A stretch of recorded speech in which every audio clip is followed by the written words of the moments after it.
We're live? I think we're live. Yeah. I think this is it. Cheers to our first Cheers! Live lunch! live lunch with coffee. We don't get a lot of lunches in this industry. No, we don't. Mm-hmm. Especially as moms, too. We're always working through lunch. Yes. Or making lunch. Yeah. How was your 4th? It was good. Yeah? It was really good. We Which was- stayed here. We went to the Corbett Parade. And then we came that's back fun. and had a barbecue here and did fireworks. And Nice. it was pretty mellow. We were Yeah. all in bed by 10. So, Aw. what about yours? You looked so busy. Yeah, we had 3 events. We had a barbecue, then a wedding, then another barbecue. Oh my gosh. Wow. Well, I loved your dress. It was so cute. Thank you. Yeah. Yeah, it was. We didn't even really watch. We were so tired by the time we got home. We missed the fireworks, Yeah. which kind of bums me out because I do love The fireworks. fireworks are fun. They definitely are. So we're waiting for people to get on, but it's kind of basically why we are starting this is because we know there's a ton of like first-time homebuyer classes you can take out there, but with traffic in Portland, I feel like people can't always make it. So I Yes. think with social media being such an amazing platform to be flexible, to kind of go on, and people could be at work, they can watch at home. We thought it would be a good idea to kind of do a monthly talk and just answer people's questions they may have on home buying. Yeah. And we like this platform because it meets you guys where you're at, and we'll be at different locations all the time. And Yeah. we'll And do we'll- some fun giveaways too. So, and we'll save them and kind of post them on YouTube so people can go back, because we did get some kind of questions on email that we'll go over, but each month we'll, kind of answer any questions people have. Yeah. Okay? Yeah. Right. Well, should we get started? Yeah. Okay. Well, one of the questions we got a couple Mm-hmm. times was what's going on with the Portland market. So why don't we start there? Okay. So this is all of the information that I'm going to be talking about right now is from the RMLS. So it's all closed sales, pending sales, new listings. That's where we get our market information. And this is for the Portland metro area as a whole. So this is an average as a whole. So right now, actually, the Portland market is doing really well. Closed sales are up about 6% from where they were last year. And new listings are up about 5% from 2018, which makes this the best season that we've had since 2008 Wow. for new listings. Yeah. Yeah, I It's feel pretty like strong. listings are definitely up, which just, I feel like there was a lot of buyers on the fence Yeah. because there wasn't inventory. So, Right. do you want to buy a house that you're not that crazy about?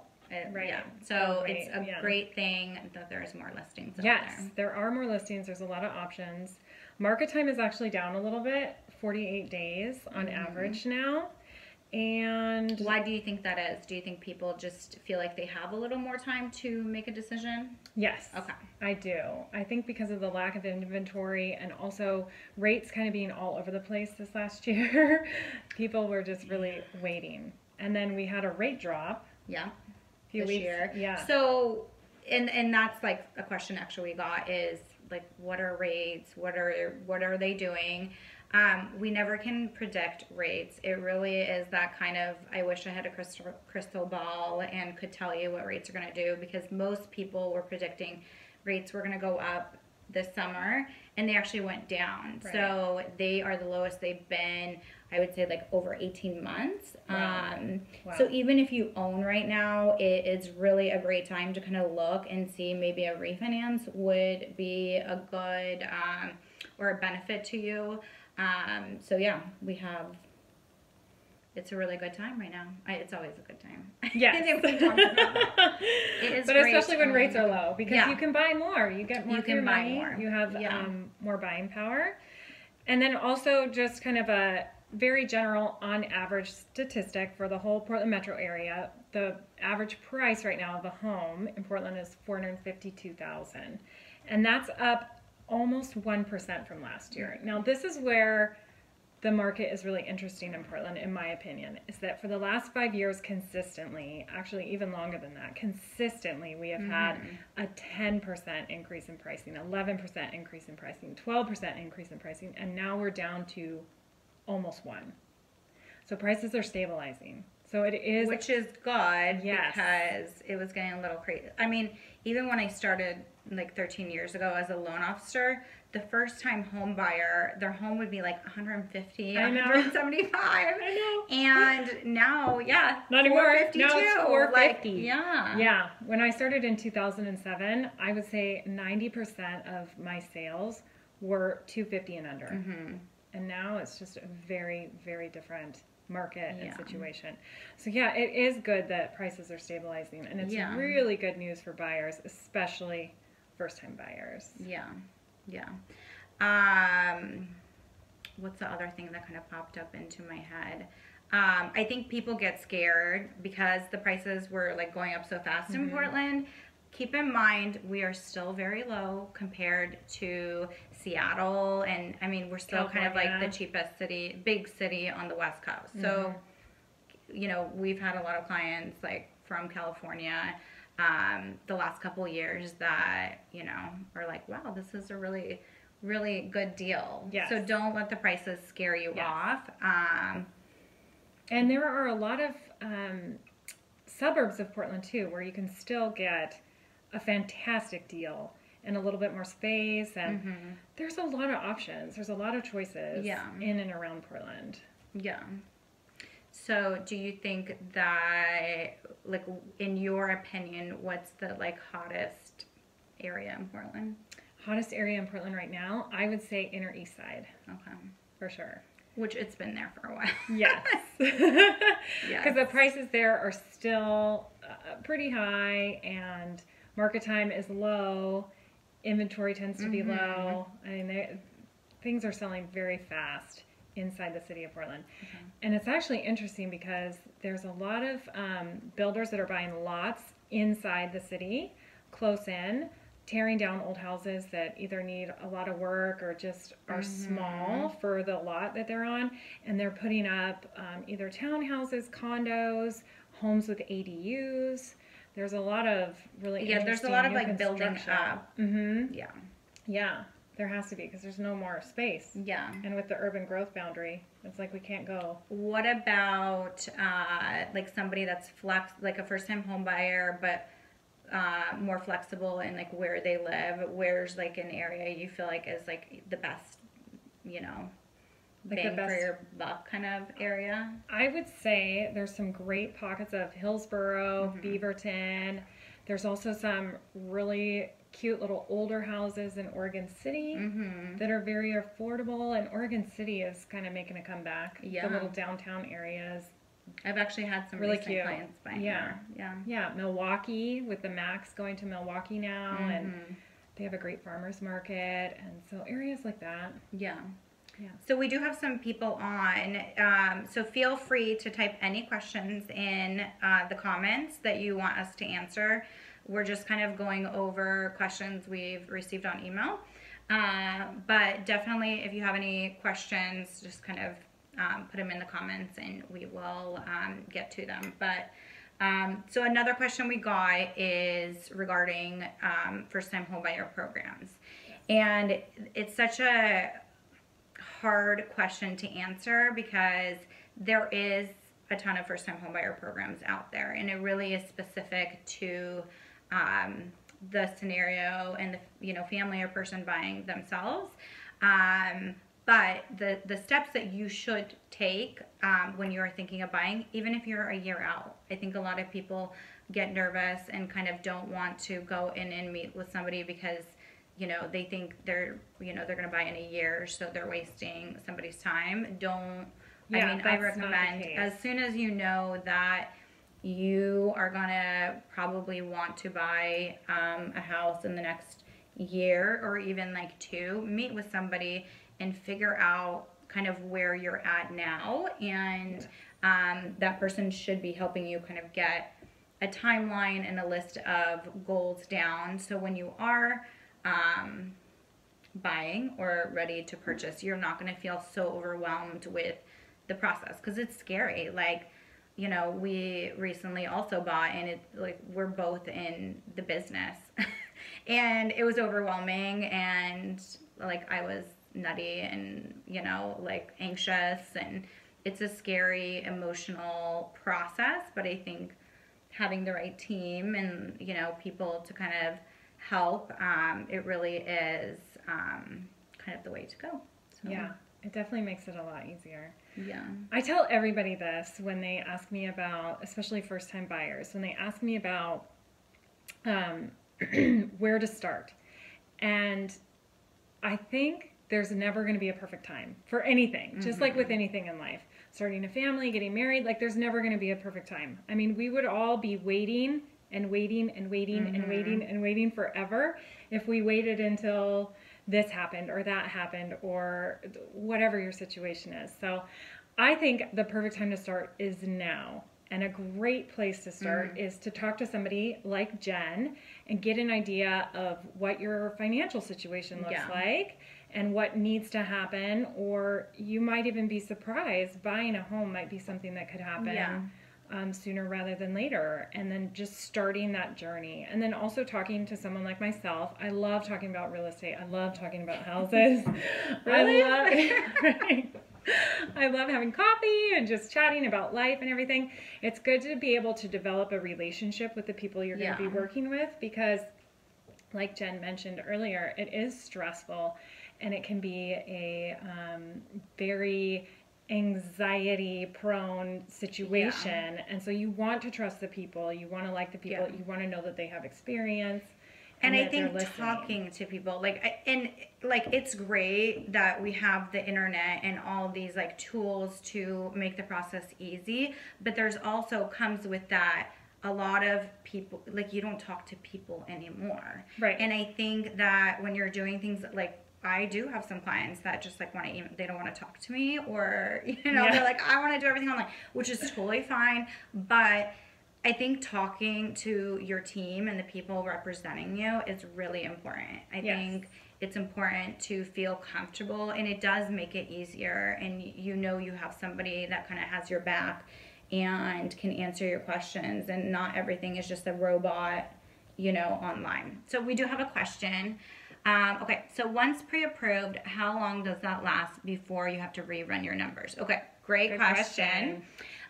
So typically the pre-approval is good for 4 months.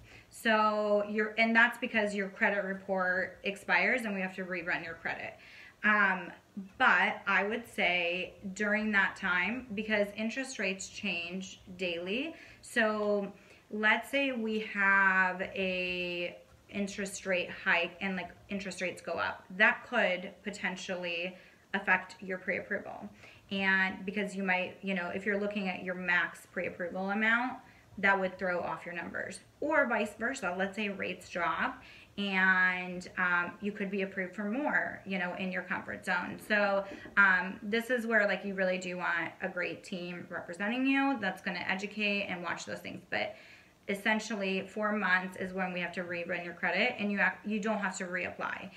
We just rerun your credit, get your new pay stub. So yeah, great question. Yeah, very good question. And I would say once you're pre-approved and you're serious about buying, 4 months is plenty of time to find a property, especially if you've already been looking around and you have an idea about what you want. So this is another thing I talk to all buyers about, is having kind of your wish list. So things that you would like to have, but then also your deal breakers. Like you have to have more than one bathroom, you have to have more than 2 bedrooms, things like that. And that's all stuff that when I first meet with you, I'd sit down and talk to you about what it is you want, what your goals are, how long do you want to be in the house, all of those things. So we can talk about, is this a first house and 5 years from now you're going to be buying your dream house, or do you want your dream house right out of the gate kind of thing. So that's another thing about meeting with someone like myself or Jen in person, is that we get a really good idea of who you are and what you want,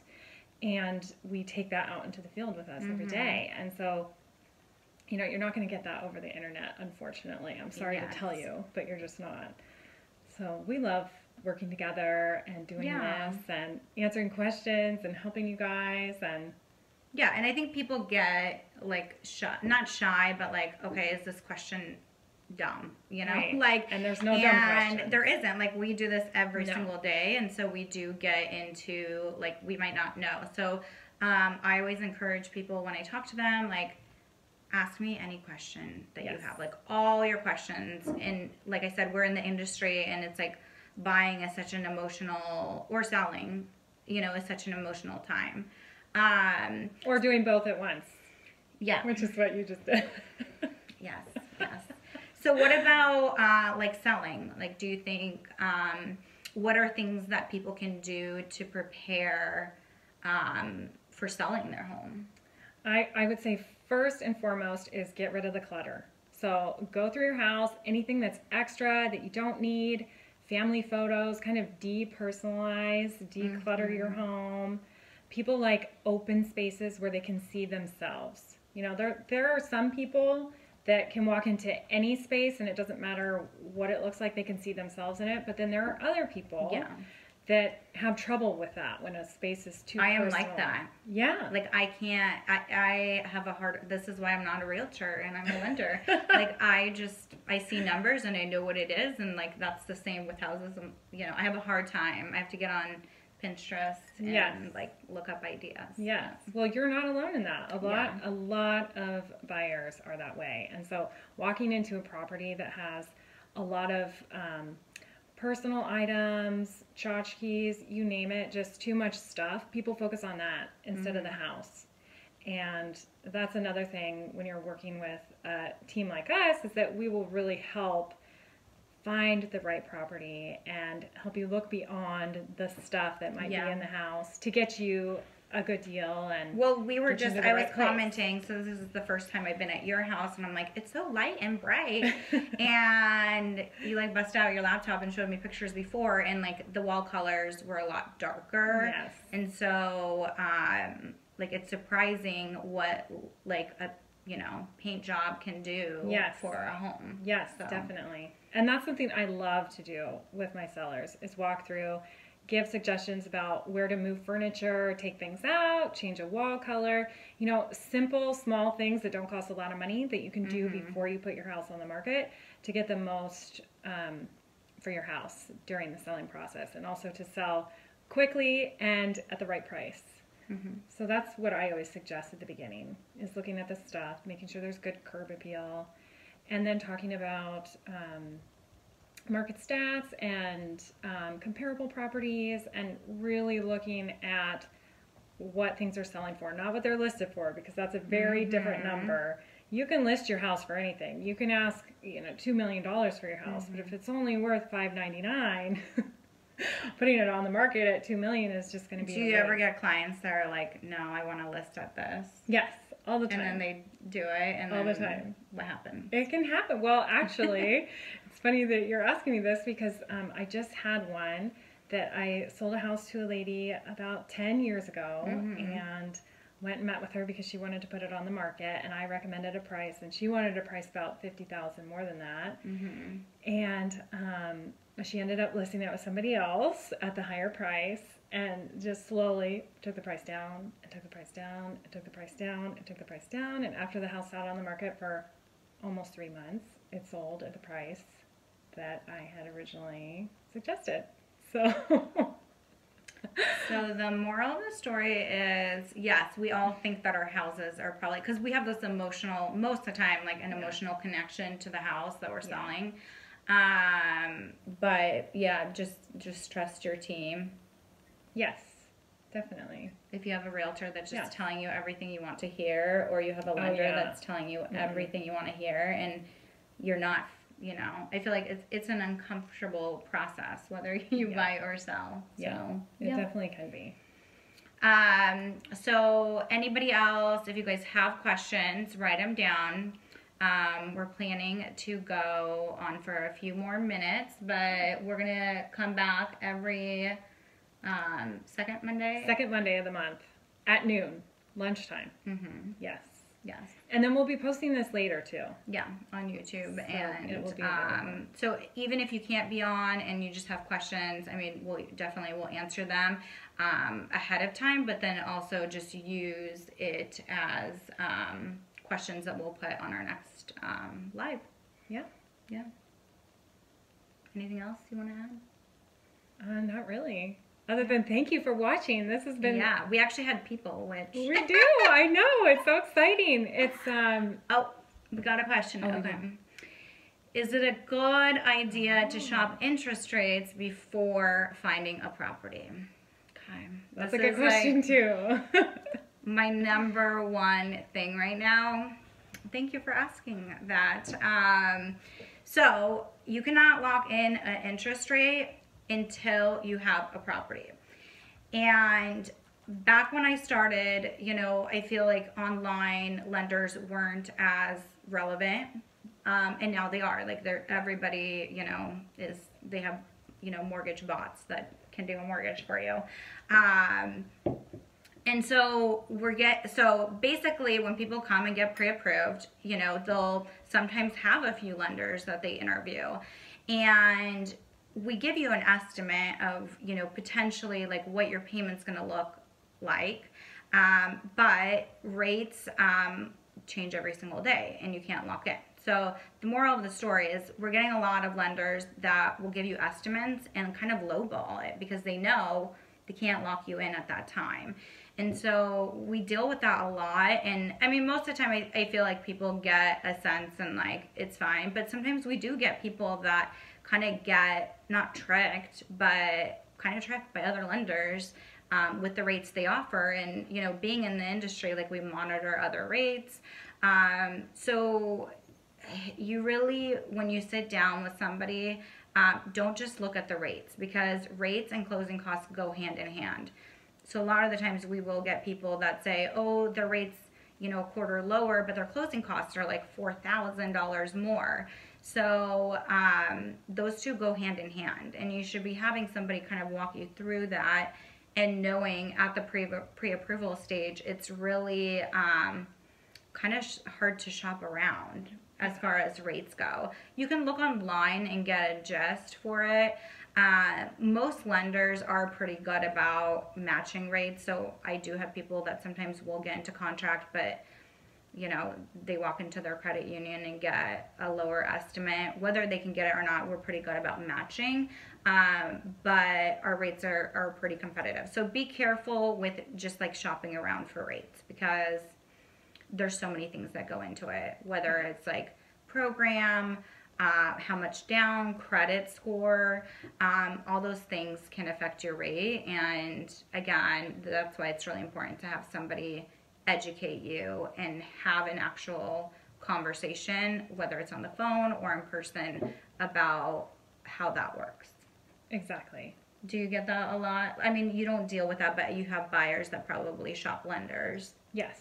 Okay. And what advice do you give them from like a real estate? Once we find a property, I always advise that they go to the lender that their preferred lender that they want to work with, get a quote from them. And 9 times out of 10, that just ends up being the route that they go. Yeah. Because it's somebody that they already trust, they've already talked to, get a pre-approval letter from them, and then move forward.